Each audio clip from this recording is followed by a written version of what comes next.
use the adult diaper. So that is how the concept has got. And once the person uses it, they start wearing it. They go out, they feel very comfortable, they feel very secure. So education is a continuous process which we keep even now through various mediums. Understanding the consumer, like a baby diaper, if you see who are our consumers, so we go to them, we understand their need. Many people will not like to buy a very expensive product. Some people will buy only during the night time or while going out. So you should have a product at every price point. We have a single pack, we have a 72 pack, 80 pack also. But in India, as you see in many of the sectors, the people are very innovative. Like a big wholesaler, he will just open a big pack, and people will come to him buy one diaper every night or a daytime whenever they are going home. So you have to cater to every price point and every type of consumer.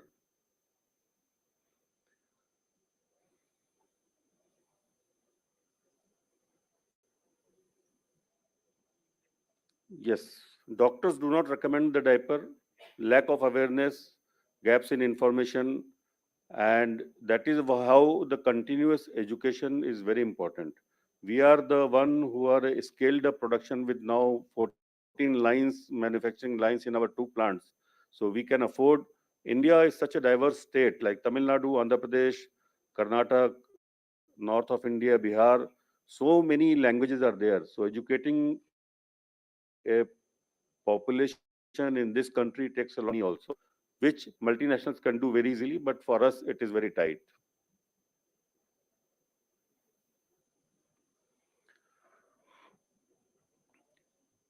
Understanding again the consumer, what the customer, how, what are the influencers on the buyers. Like grandmother, she will say, do not use the diaper, put on the cloth. It is a plastic. Perfect mother, mothers who are working, they want something to take care because in the crush, if they put the baby, crush people will not be changing the cloth napkin very often. New mothers, they do not know which size to take, how to take. So these are the challenges which we have to keep on addressing and target every type of customer, how to educate them, when to use the diaper, what sizes they should use, what are the different level of absorbency, why the particular diaper is expensive.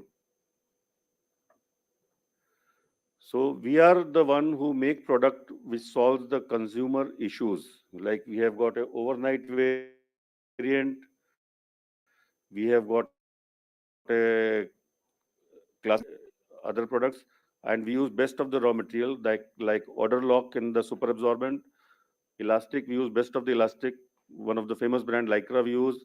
We have recently launched a very invisible fit diaper, very ultra thin for light leakage. People when they sneeze, they have got the problem that few drops leak. When they are going out, few drops leaks. For such light leakage, you need not spend a big sum for the full sum product. You can buy ultra thin and it will take care of your short leaks. We have got antibacterial, which are gentle on skin, and leak guards. Antibacterial, why the rashes happen? This is a big problem for mothers that they feel that diapers will give rashes. So diapers give rashes because of the growth of bacteria on the skin of the baby when the urine comes in contact with the bacteria's skin. So if you use the best quality raw material, then the rashes don't happen. And we have antibacterial sap, which inhibits the growth of bacteria. So the bacteria do not grow for few certain hours, 8 to 12 hours. So in baby diaper, we have two brands, Teddy and Snuggie diapers. Snuggie diaper is the oldest brand produced in India from 1986 onwards from Kerala and Tamil Nadu. And we have acquired it from a big multinational few years ago. So Snuggie also we are selling, and our own brand Teddy, which we started in 2000, that is also we are selling.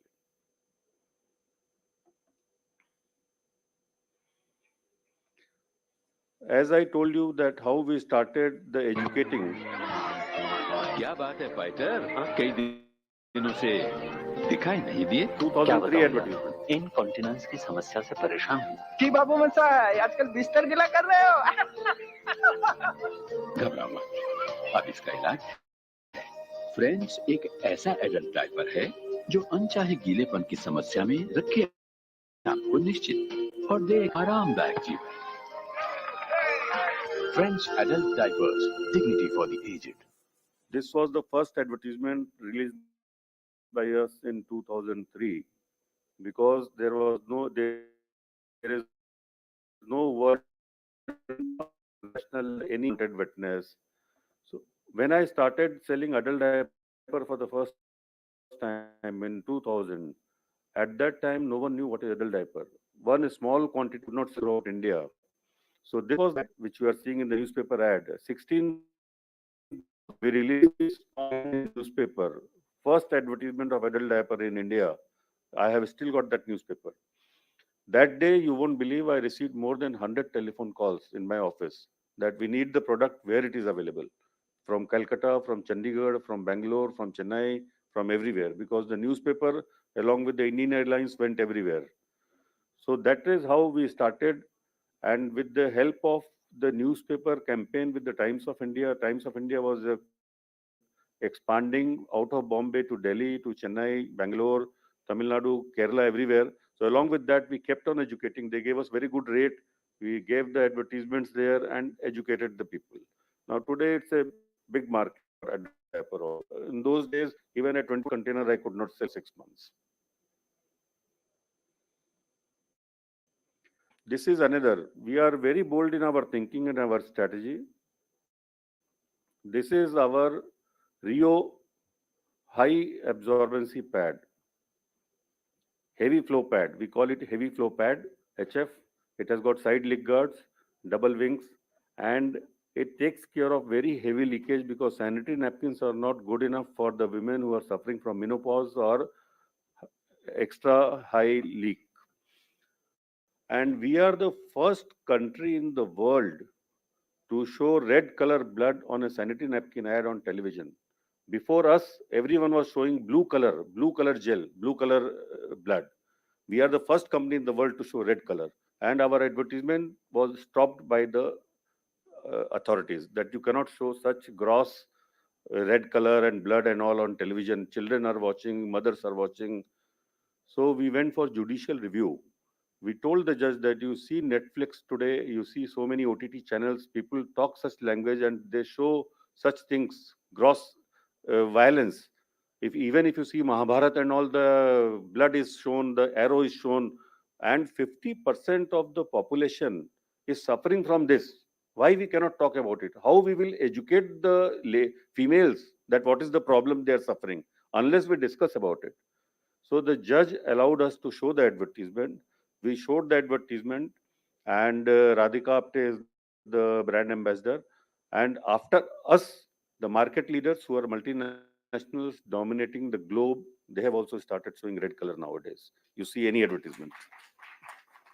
So we are not shy of experimenting. We do take bold decisions. Like recently, we have launched ultra thin adult diaper for male and female separate. Female for the skin shape and male for the gray color. So these are the decisions which we have taken. Like I told you that we have got diapers for every need, overnight, daytime, short leaks, everything, adult diaper. So product differentiation is very important. We have to educate the shopkeeper, we have to educate the customer why he has to buy a particular diaper and not compare only price. You have to look at the quality and absorbency also. Now, how the industry will be there 10 years later? Penetration of adult diapers in India is only 5%. If you see the population of 65 plus elderly people in China, it is 116 million. India, it is 84 million. United States, 52 million. Japan, 35 million. Russia, 21 million. In Japan, there are 80 companies manufacturing adult diaper. Baby population is going down, adult population is rising. So adult diaper sales are more. In India also, along with the good medical facilities which are available, good purchasing power, young people also want to take good care of their parents and grandparents. So with the 5% penetration in India, there is a long way to go, and market will substantially for next 15 to 20 years. Penetration of baby diapers in India, national average is only 6%. And you see the population, 0 to 5 age. India is the top at 113, China 61. It has gone down. China adult population is growing now. US also 18 million, but number of usage is more because people use more frequently. So for baby diaper also, with such a big population and such a low level of penetration, we feel that market will continue to grow at 15%, 16% growth every year for the next 15 to 20 years. This is how we expect the industry to grow.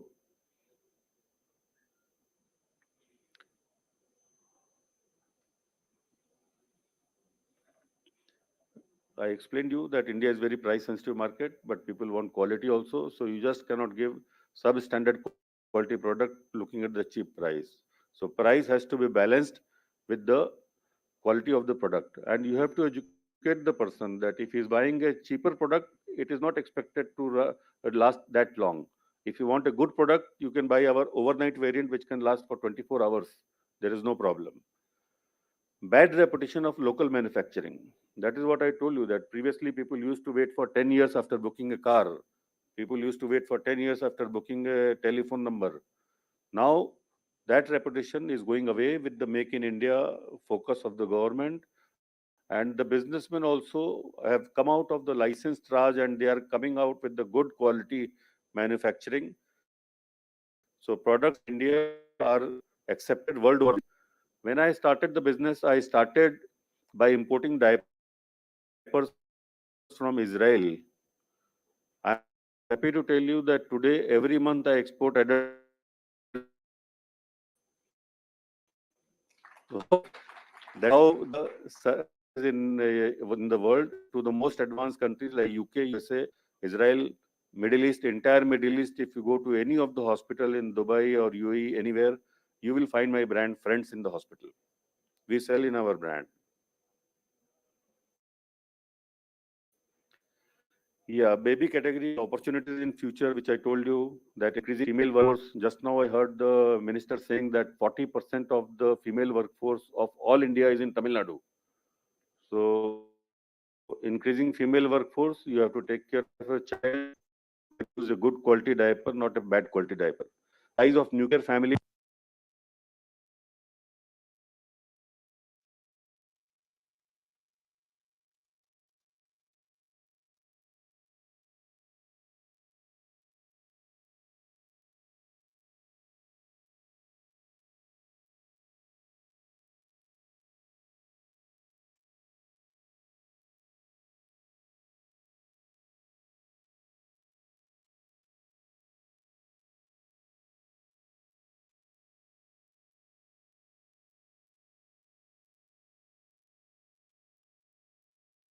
And diabetics find it very difficult to control urine leakage. So dripping may happen. So incontinence is there. So you have to take care of that. So we have got the light incontinence ultra thin diaper for that. Incontinence is getting younger. You need not be 65 or 70 to have incontinence. It can happen at 40, 45 also. So we have a product for that. Rising obesity. Chemists are the biggest cheerleaders, rising acceptance. If you go to Andhra Pradesh and Telangana and all, it is the piles capital of India. So you need some protection. So diapers are there, adult pants. After introducing the pant style diaper, the acceptance among the population has increased. Because open type diaper, it was very difficult for a person to wear it, go to the loo in the airport or the bus stop, and again wear it. It was difficult. But pant style diaper is just like normal underwear, good absorbent diaper. People are not hesitant to use now. Thank you very much. I finished my presentation with that. Any questions? I am here. Thank you.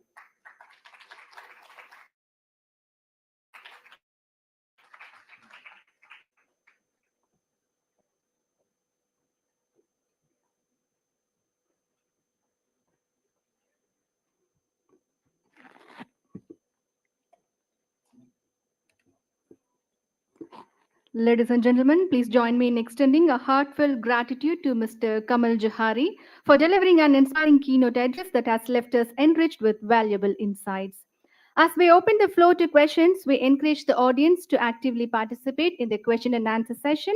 Your engagement is crucial in making this discussion dynamic and insightful.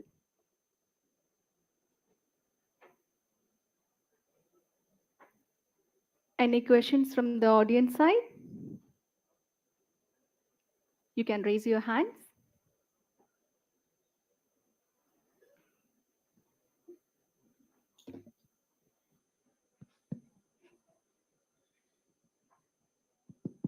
I have a question for Mr. Johari. So how do you? It's a very inspiring story. How do you compete against a multinational company with high tech R&D, production sectors? Because it's an inspiration story in every way. Hello.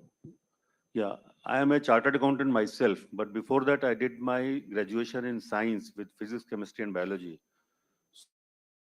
So, understanding the science and commerce both is very important. Diaper, it looks like a very simple product, but product which we are selling for less than 10 rupees. It is a highly engineered product manufactured on a fully automated machines, and most of the raw materials are imported. So, understanding the product and consumer needs and manufacturing good quality product and giving to consumer at a price which is lesser than the multinationals, affordable to consumer, is the winning formula. You have to give the good quality at an acceptable price range, not very high price and spend a lot of money on advertising only. We do very frugal advertising, but try to give a good quality product.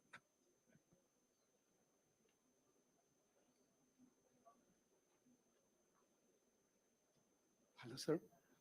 Excellent presentation. So I would like to know what are you doing about the plastics pollution that will come invariably with increased use of diapers, number one. Number two, you mentioned that most of the raw materials are imported. Is there something being done for substitution of those imports in India? When I started manufacturing at that time, everything I had to import. But today, the pulp and the super absorbent polymer, which absorbs liquid in the molecular form, which forms gel, only these two things are imported. All the non-woven and polythene and bags, everything is available in India.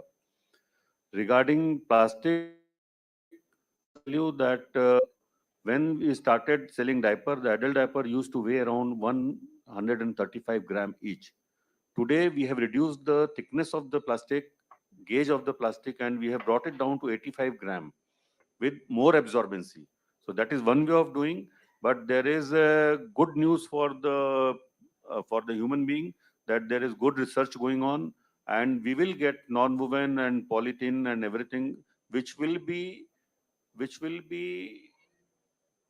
biodegradable, which will not add to the pollution or microplastic in the atmosphere.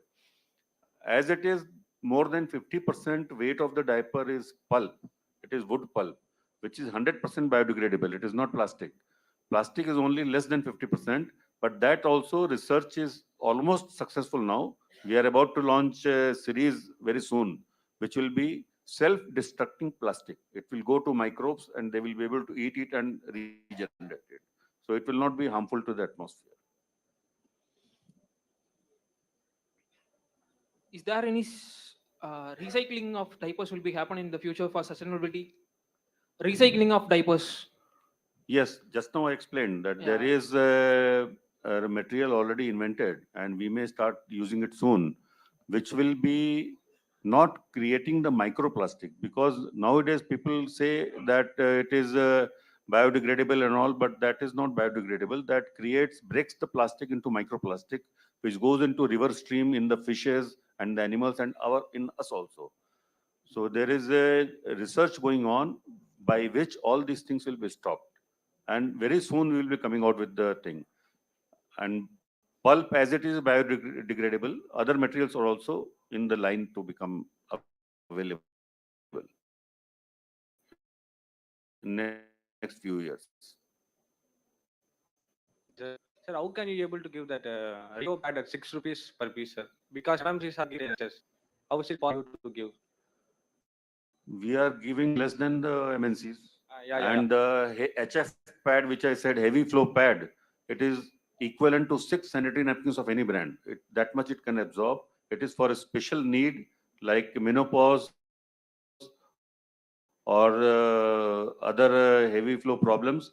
And sanitary napkin also, normal sanitary napkins, ours is priced much less than multinationals. Sir, because MNC company will give the price low cost to catch the consumers, no, sir. How you are giving at low cost? They have to see if they are selling at 14 rupees, then out of that 4 rupees goes into advertising and creating the demand. That's why they are able to sell very high quantity.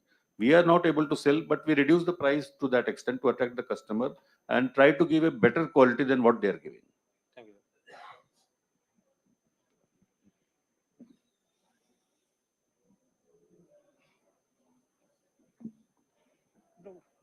MNCs also, I tell people that they are not God. They have not come from anywhere. They're just like us. We have to keep on applying our thinking and improving the product. Hello, sir.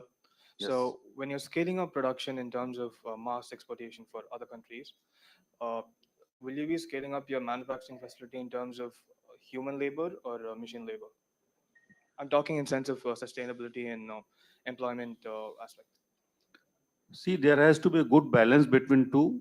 Just because you have to use human labor cannot reduce the machine speed, because that will give you less production, consume more power and less production. So you can increase the speed of the machine, you can use the technology, and also you can use human being. Human, you can upskill the knowledge, you can use them for automatic machines we are using. We have trained so many people on the machines. And we have more than 1,000 people working in both the plants in Maharashtra and Gujarat. And there has to be a fine balance. Population has to get the job and a good quality product also. Thank you. Thank you for the questions. Thank you, Mr. Kamal Johari. Your insights and contributions were invaluable. We kindly request you to return to your designated seat respectively. Thank you.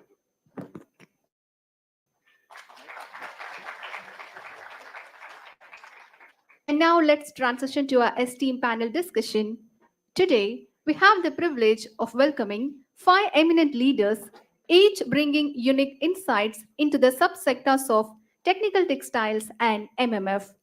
Please join me in extending a warm welcome to our distinguished panelists.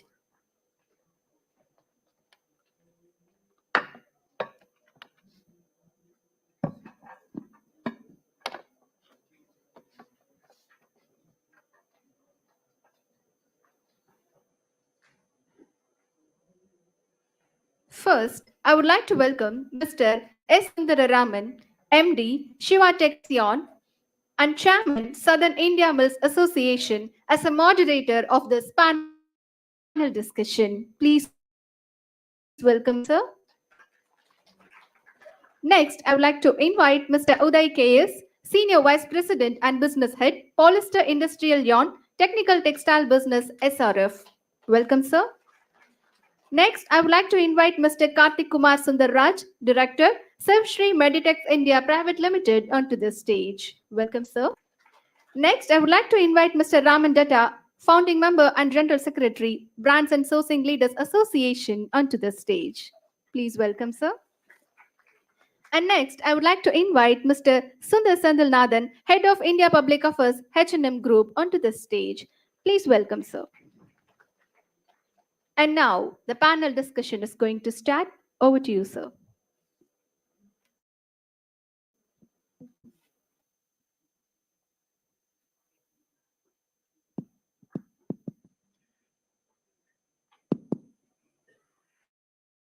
Thank you, Miss. Friends, good afternoon to all of you. And a packed audience, a lot of young, nice, bigs. Great. So thank you very much. And I firstly extend a very warm welcome on my own behalf to all my fellow panelists. We have a wonderful panel over here to talk about technical textiles and man-made fibers. So before I go there, two observations. First, my personal thanks and appreciation to Shri Kamal Johari for this wonderful presentation on diapers. And it underscores the point that technical textiles is often not seemingly textile. right?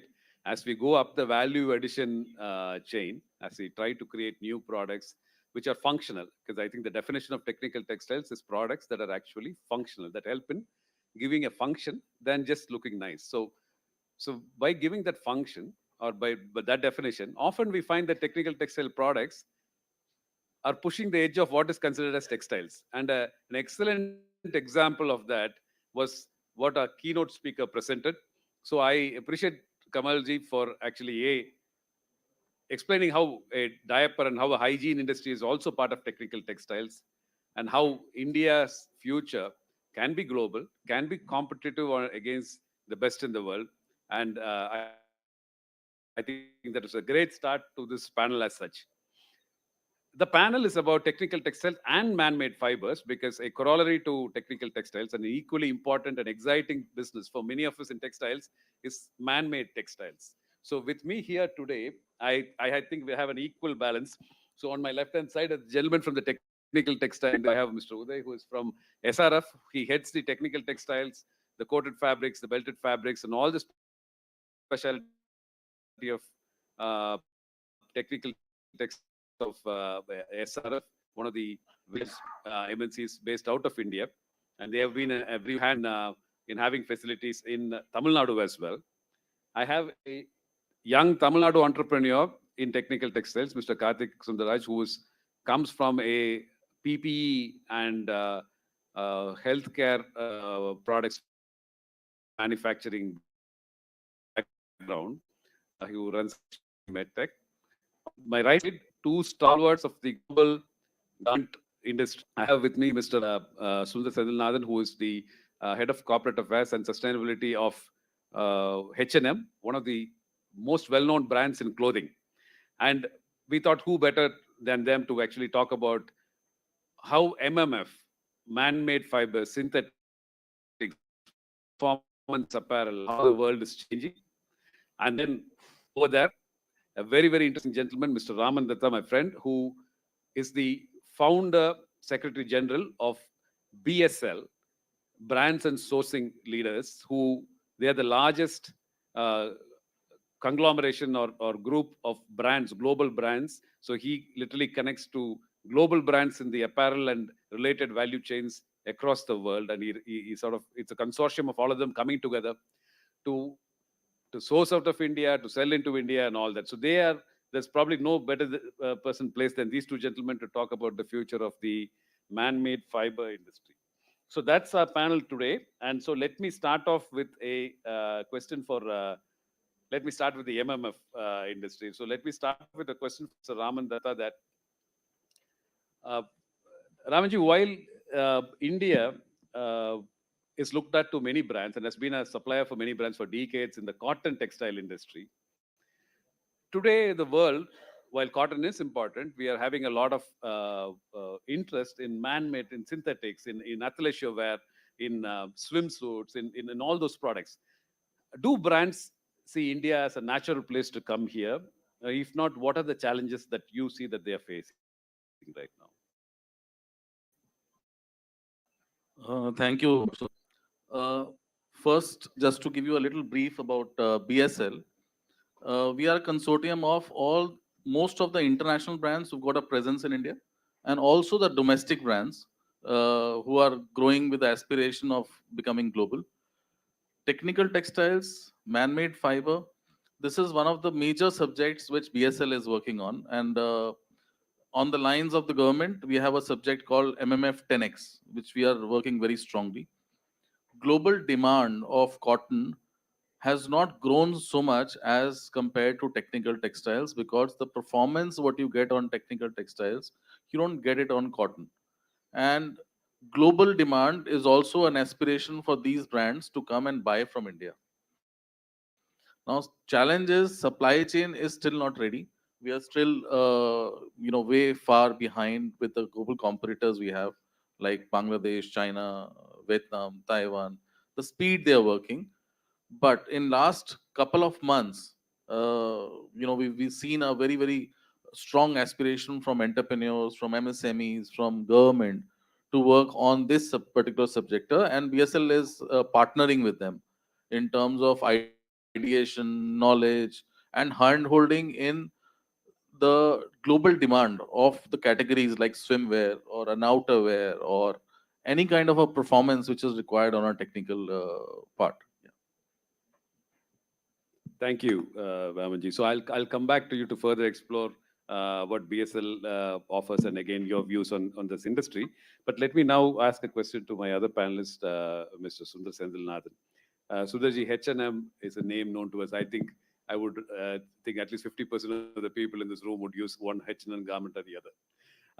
Let me first of all start with sustainability and then we will go to MMF.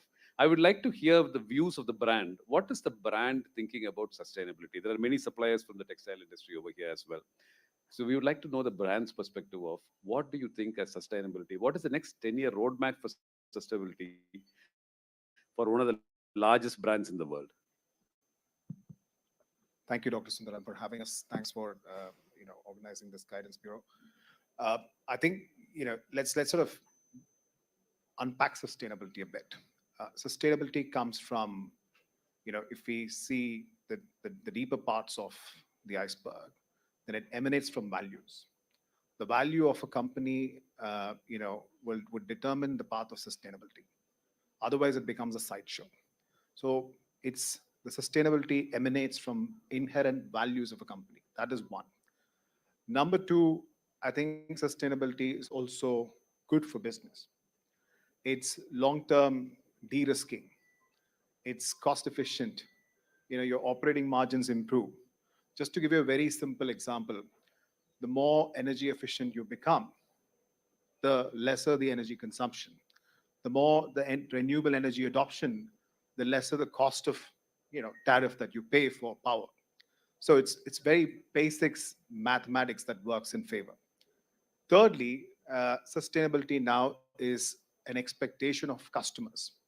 And this is across the spectrum. I mean, it's not just with European or Western customers, but even Indian customers. In Asia Pacific, all customers across regions are demanding brands to be more sustainable. And I'll give you a simple example outside the apparel industry.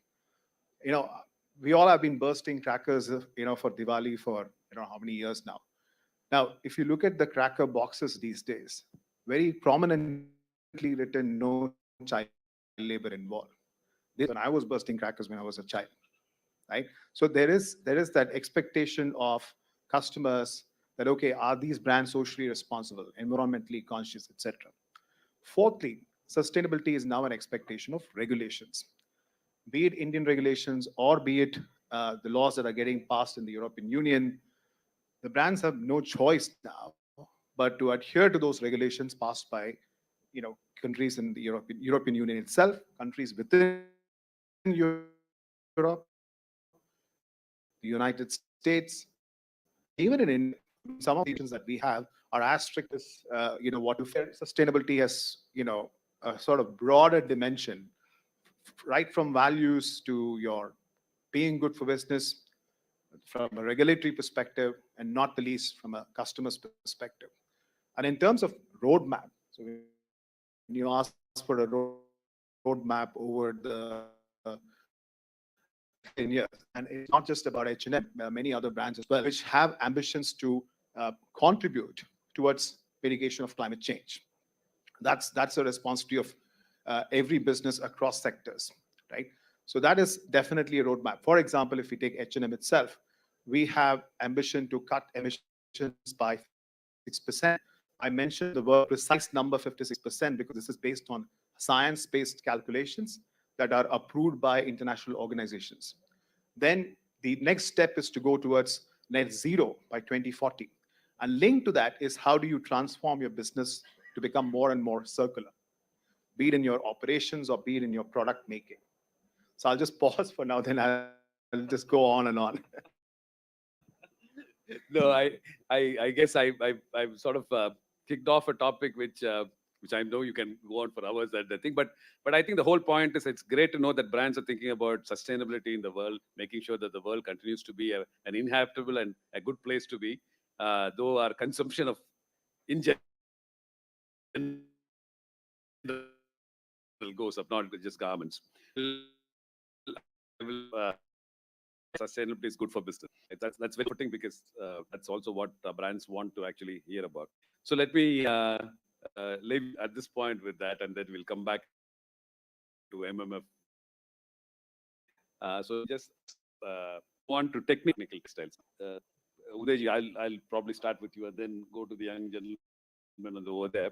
So can you tell us something about SRF? Because SRF is one of the oldest technical textiles manufacturing plant in India, in particular in Tamil Nadu.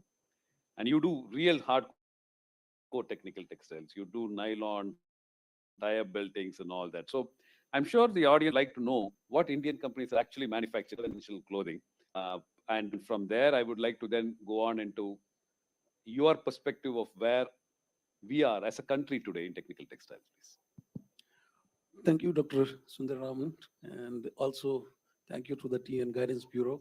Good afternoon, everyone. SRF is I think 2024 is our 50 golden year now. So 50 years of existence in Tamil Nadu. Thank you. So we started with the 1974 small tire cord facility. I think pioneered the tire cord facility then only in nylon 6, which primarily went to bias tires, which is heavy truck tires or bus tires. And then we started even the conveyor belt facility in the Trichy, where actually it's nothing but nylon and polyester going into reinforcement and then rubberization, which is used for conveying materials in coal, cement, and steel sectors. Soon after that, we also diverged to industrial yarn business, both in case of polyester industrial yarn and nylon, primarily initially aimed at fishnet and other twine and sewing thread, but we with the focus, because as you grow, it is important that you also invest in R&D. So we actually created a R&D facility in Manali, state of the art, which has got single cord dipping, which has got even pilot spinning machines and twisting and weaving machines. That's how we evolved. And because when you supply to the global majors, you need that backdrop of R&D and innovation. That is a key to actually existence. So we are the only one currently supplying seat belt, zero broken filament seat belt yarn to the global majors in India. And we are also developed a geotextile, high molecular weight, and the low EBR, low elongation at break yarns. And these are being used in all the infrastructure development where drainage, embankments, and road infrastructure. That is in the geotextile segment. So we now currently, in case of nylon 6, we are globally number 5. And nylon 6.6, which goes to the passenger car radials as a cap ply, we are having a sizable domestic leadership. In case of polyester tire cord, we are the first one to produce in 2009 polyester HML side-mountless low shrinkage, which goes to the passenger vehicles. Then conveyor belt, we are globally number 2. By the calendar year end, we will be number 1. Now, looking at the onset of textile or the perspective of technical textile business. See, today, having identified 12 of the segments, we are into industrial textiles, geotextiles, and mobile tech, which primarily into automotive tires and reinforcement and in conveyor belt, mechanical rubber goods, and in other geotextile products. But even after having 12 segments created by Ministry of Textile based on the usage with the help of the industry bodies, we are at 1.7 kg to 2 kg per capita consumption in comparison to any advanced or the developed countries, which is at 10 to 12. And in case of advanced economies like US and China, it is even up to 22 kg per. So there's a whole opportunity that I see in case of increasing, this, and that actually gives a bright spot in the technical textile, era that I think India is seeing. So I feel a bright future for, and actually the session bodes well for the season. Wonderful, great. So what's interesting, I think, to the audience is to understand. Normally, we think textiles like what we wear and all that. So what SRF has done 50 years back is do textiles in things that you don't think are textiles. So when you have a tire, the tire has to have a tire cord, right? So that is a textile. So imagine how strong that tire cord, that fabric has to be. So that's made out of a nylon, polyester mix reinforced with rubber, which is as simple as he put it, not so simple, but that's that's what they do. And I'm very surprised and very appreciative of the fact that you're a global number 2 in conveyor belts and things. So anybody in any of our businesses who say you're global number 1, top 10 itself is highly appreciable. We will be by year end. My best wishes to you, and as usual, I'm sure. So that's the Indian story. That is, friends, when we go across not only Tamil Nadu, other places, we see an emergent India. Many young faces over here. Your generation will actually become leaders on a global level. Today, you're thinking in Indian level things. So one of the things of meeting these kind of eminent gentlemen over here is to also understand that it is possible to aspire to global dominance, global competitiveness, leadership, and actually get there. So that it is always better rather than talk in abstract terms to actually have leaders to do it. So it was great hearing you. I am going to again come back at some point, Udayji, with the Tamil Nadu story, right? Which is very unique because that's something that I think panel across, not by Tamil Nadu, because I am from Tamil Nadu. It's a great place to be for your story as well. But for the time being, I'll move on. We have a young audience, and I'm sure they're wondering, Karthik, you're a first-gen entrepreneur in medtech. You're from Tamil Nadu, son of the soil. At some point, I remember during COVID, you're among the largest producers, and I think you still continue to be the largest producer of PPE. I know you had a lot of feathers in your cap. You were the first to get certified in the US for certain stringent requirements and all those things. So I'm not going to start there. Let me start by asking, how does a Tamil Nadu young entrepreneur, because we have a lot of youngsters over here who would be interested in things. So what made you come into technical textiles or into even medical garment manufacturing in a place where it might have been easier for you to manufacture t-shirts? So let me start with that. Thank you, Doctor. Yeah, as you rightly said, I come from a conventional textile manufacturing family. So, I mean, God's sake, it was my passion during my UG days not to get into conventional textile market. So, right after my PG, I flew down to Manchester to pursue higher studies in technical textiles, particularly in medical textiles.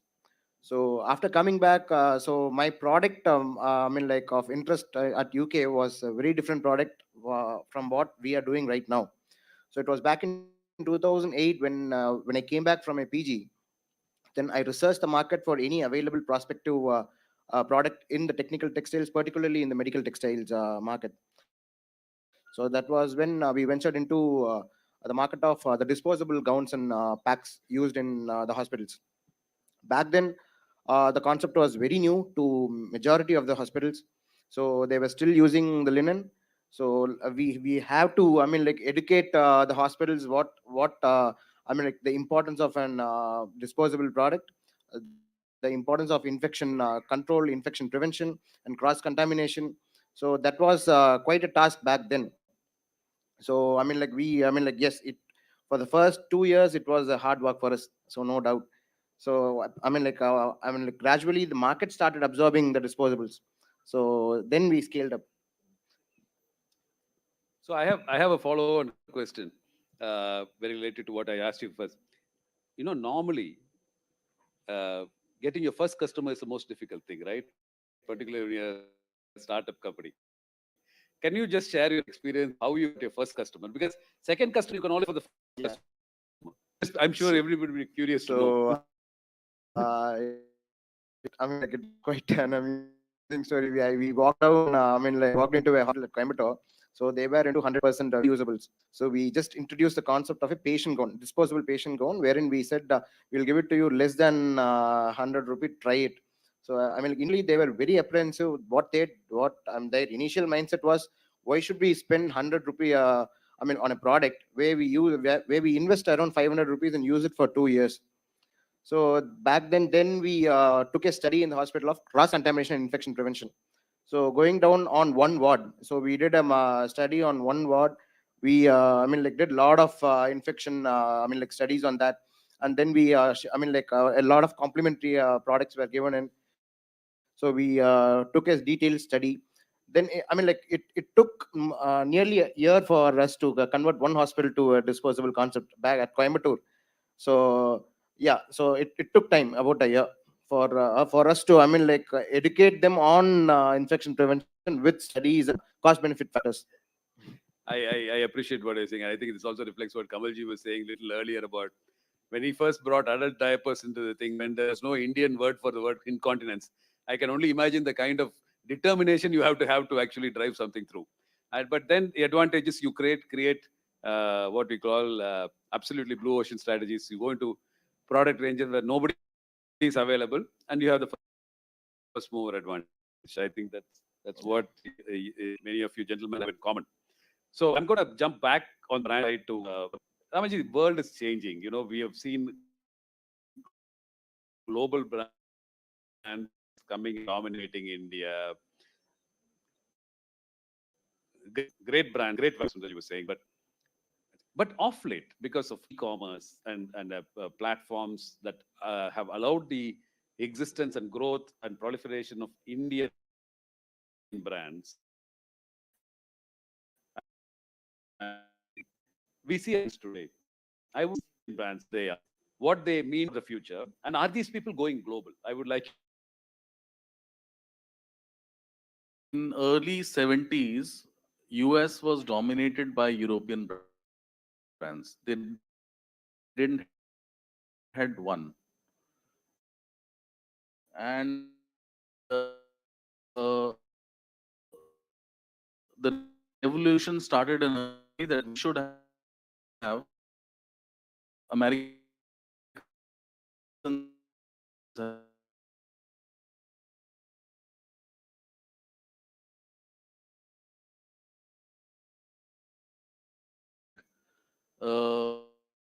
when we talk about apparel industry, Spain is a country of a size of a UP and a population of a Bombay and a Delhi together. 80. When we talk about apparel, we talk about H&M, we talk about Gap, we talk about Zara, but it doesn't have one global brand. And these brands are actually a soft power for the country, which India has like Bollywood, but nothing in any apparel category. So that revolution has started. It started from e-commerce companies which have taken Indian brands to certain parts. But what I and what government is also looking at, Indian exports 15.4 billion, but Spain's export is 15.9 billion by just exporting brands. So that is an opportunity which Indian brands has got. I really compliment Kamalji for you spoke about the product, but the brand story has to go in a much highlighted way. And we have the young population, like 28 years is our average youth or a population. I think the whole aspiration of youth should be to create brands of lifestyle, whether apparel, whether jewelry, whether anything. And that is where the India future is. So that is my personal views. Yeah. Thank you. Thank you. I completely agree with you. In fact, that was a very nice way of you putting it. It's a soft power of a country. It's soft power of a region. Just like how Bollywood actually today is Bollywood music is a soft power. Our brands can be, and our brands are world class. We make for the world. We understand what it takes to create global products. It's just a question of that leap of going into the branding space. I think we need to be there. Uh, from a Sundarji, from a H&M perspective, where do you see man-made fibers going? I mean, and let me just qualify, or let me just elaborate on my question. Today, most of the t-shirts people would wear in athleisure or clothing would have a complete or a portion of man-made fibers inside them for performance. Much of the lingerie that's used by people, many of the athleisure fabrics, they all come into this category. As a global brand, as one of the largest per unit product sellers in the world, not just in India. What's your take on MMF and the future?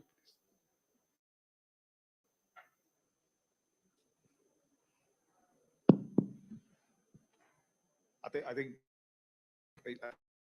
like a lot of t-shirts, especially young people who wear these days, have some element of man-made fiber in it, right?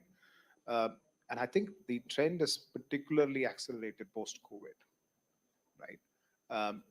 Be it athleisure, because the health consciousness of a large sections of populations increased exponentially during COVID, right? And that has continued post-COVID. So there is a lot of movement on athleisure. H&M as a group has got many sub-brands within it. There's also a lot of outerwear, party wear, you know, tourism has again increased. A lot of outerwear that's happened. There's also workwear, and workwear people generally, prefer more of man-made fiber than say purely cotton-based. Except in cities like Chennai or Singapore. But other than that, I mean, especially if you look at women workwear, as more and more women participate in the work stream, there's a lot of blended garments that go in, right? So we as a brand, I mean, as H&M, I can speak for that. We were a cotton-heavy brand, and Tamil Nadu is one state we continue to source very heavily from within India. And we've been here in India, we're actually completing 30 years in terms of sourcing. And we do see that if, that cotton emphasis alone cannot be sustainable from a business perspective. I'm not talking about sustainability from that angle. Sustainable from a business perspective. I think there is a definite requirement to move towards man-made fiber, right? And because that is where the trend is going towards. Take any brand for that matter, right? So that is one. So we need to have variety. We need to have the technical know-how. We need to have the ability to scale up, maybe potentially joint ventures, etc.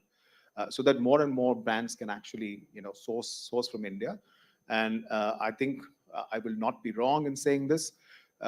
India is a major part of diversification strategy of brands, and definitely for H&M. And Tamil Nadu is one big component. It has a history of textile to integrate value chain, right? And if we take MMF a little beyond what we are talking about in terms of virgin, I think a lot of emphasis has been on recycled polyester, and that too especially from the PET bottles, right? Now, I think we might have to move away from that emphasis and more towards textile to textile recycling, because that would definitely bring the cost of MMF even down, control the pollution levels. Anyway, the amount of water used by MMF, like you were saying, is lesser than what is used by cotton. So can we move towards more and more recycled polyester through textile to textile recycling? And potentially, Tamil Nadu could be a leader in that space. So that is where we as a brand aspire. I mean, in our sort of dream setting, if Tamil Nadu has that, capacity for MMF production, the variety, the scale, and also recycle component in terms of advanced technologies, then I don't think Tamil Nadu would be stoppable anytime soon when it comes to the textile sector. Thank you. There are people in this audience from the textile segment, and that gives a very clear direction as to where you're thinking, because as a global brand, I'm sure you have a further vision than many of us.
factory by then late chairman with 2,000 tons of tire cord. I think it has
factory by then late chairman with 2,000 tons of tire cord.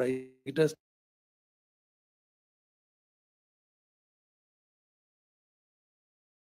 That's something that I think many, like not textiles, other panels also, nobody would be able to say, talk about why Tamil Nadu, because I am from Tamil Nadu. It's a great place to be, but I have your story as well. But for the time being, I'll move on. We have a young audience.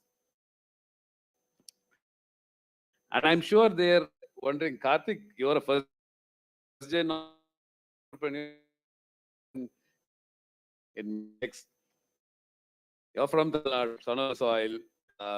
At point, I during largest producer, and I think you still you're the first to get certified in the US for certain.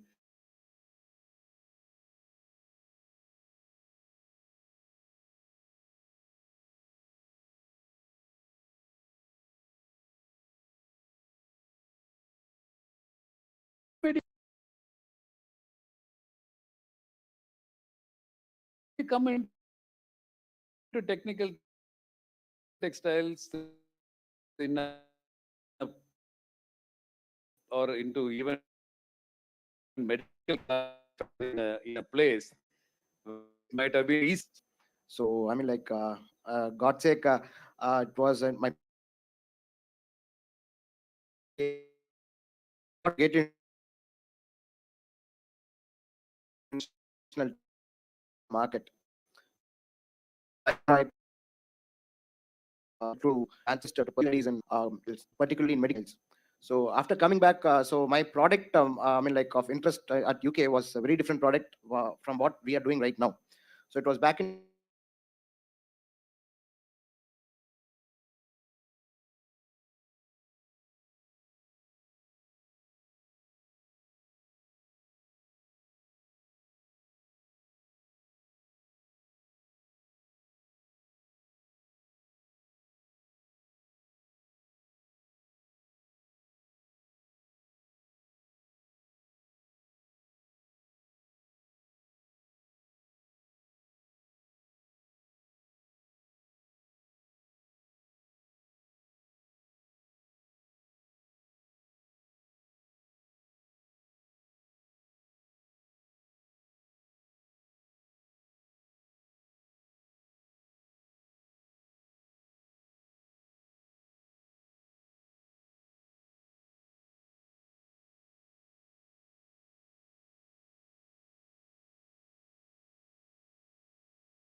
it's a fraudulent claim or it's a wasted claim or abused claim, whatever. And we have clinical people who review this. How do they understand how a clinician on the other side can actually do this? So we've actually got simulated clinical reviews. So this whole thing about outcome for the patient as consumer, and therefore, using our technology, particularly in the GCCs collaborating. And the whole thing is about, and we spoke a lot about global leadership, right? Product ownership. I think one of the things for us in the healthcare space, yes, you can drive products, but I think we are so particular that we will work as a global team, right? Because that's what brings out the best for the end consumer in the healthcare space. Got it. Thank you, Uma. And to Debashis, one of the all of the others in this room, the headquarters are in English-speaking countries, France, and industry automotive. We talk about software all the time, right? Indian tech industry is included as full stack developers, but you talked about material science, automotive engineering. How are you able to impact your headquarters? So very good question, because the center is for 3 global car companies. One is Nissan, headquarters in Japan, Renault, headquarters in France, and Mitsubishi have started working, as Mitsubishi has collaboration with Renault and Nissan. So as Sindhu said, for leaders and for people, we should have, of course, the analytical quotient, the emotional quotient, all goes hand in hand, but cultural quotient is very important to work across geographies. And some of our work is global in nature. So we are interacting with teams across the world. And we are working different time zones. So basically, we are a part of the extended team. So it's very important that we are able to work across cultures. And that's where it is a skill in itself, the evolution which we face. Initially, in 2008, we were responsible for our local market. Adaptations to the local market, meeting the customer requirements of India. As we went along, we started making products tailor-made for India. So that's how the Quid, the Kiger, and Triber came into picture, where we could do complete end-to-end development, right from concept till production for the Indian market. Of course, getting supported with the corporate. Looking at the successful launch of these cars and how the market accepted it, we started doing global activities. That's how the trust started developing. So you're not set up, you set up for a local market and then became then we scaled up our capabilities, our skills, our ability to do complete product development. And that's now, today, I'm very proud that our engineers are working on the cars, which will be launched in Europe and Japan in 2025 and 26. With one of the latest technologies like electrification, connected cars, services in the car, So that's how has been our journey. Very important as a GC center is that we should be able to scale up, but also scale up. That's first success condition. Is we get work in India, we should not forget that we are competitive.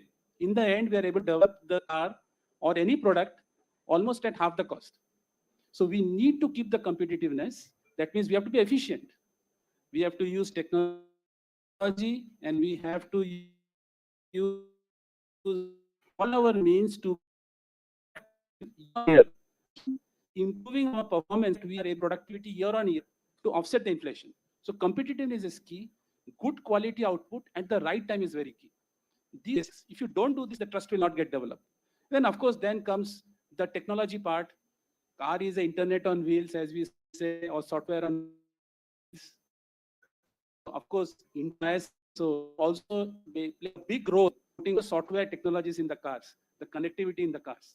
So that's where our value addition has started coming in, that we are doing much more than just conceiving a car. We are putting technologies in the car, and we are like a campus. So the software and the mechanical engineer, the electrical, electronic engineer are all working together to put the technologies on the car.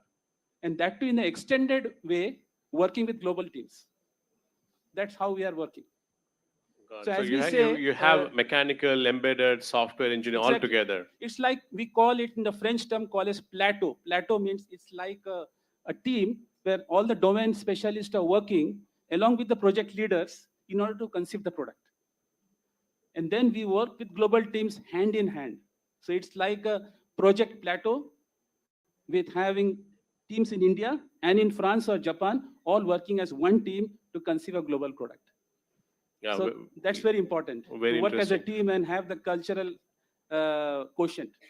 And some of these technology are very new, right? If you look at advanced driver assistance, if you look at AI coming in, how is that? How are you able to build the trust for the headquarters to give those kind of core work to the center here? Actually, we work on very in-depth skilling up programs. And of course, we also develop local technical leaders. That means we have a trainer for the trainers. So the person is sent abroad. He or she understands the technology, works hand-on a project in our corporate centers. Then once he comes back, around that person will build the team. That's how we master domain by domain, technology by technology. The movement of talent between the locations is very critical. Exactly. And then, of course, we have the young talents coming from the colleges. So we are working very closely with academia to have industry curricula, qualification modules in the fourth year of curriculum. EV mobility graduates. So a lot needs to be done in terms of intake of talent as well as existing talent, how we scale. Great to see the GCC ecosystem actively working with the academia and developing the talent in the local ecosystem. Thank the wishes. So Neeraj, going into your impact, and if you look at where the startups are being a major challenging, right? In pretty much any area there's a fintech company with crypto and Bitcoin coming in. It's also disrupting a traditional fiat-based currency. So many major disruption happening. And what is the role of GCC in enabling Standard Chartered navigate some of these challenges? Okay, that's going to take a lot of time for me to answer, but I'll. You have like 2 minutes. Yeah, right. From the banking sector, disruption is going to be the way of life. I don't think we can see it any other way. That being said, I think the way the startups, especially the fintechs, we keep comparing ourselves with, probably have a different landscape operating because they're still less governed compared to banks for all practical purposes, and therefore the arena in which they would actually operate would be slightly different. So at this point, I think the one thing which I'm actually even for us is the collab we are actually working with in terms of banks and the fintech organizations rather than competing with.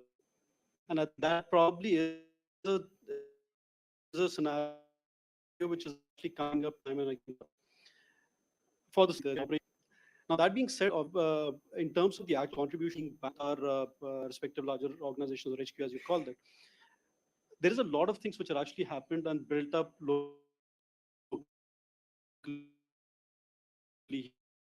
here for us, right? So the entire innovation sits here with us. I can give you two extreme examples. If I'm looking at my clients, markets for retail customers and so on and so forth.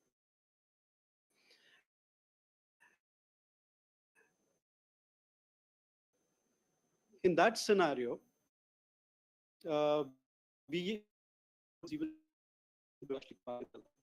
those are the areas where simple automation of loan of return of documents for partial payments of collateral securities, in terms of revising rate of interest in certain cases. All these things, debit card or credit card sort of issuance, all of these have actually become automated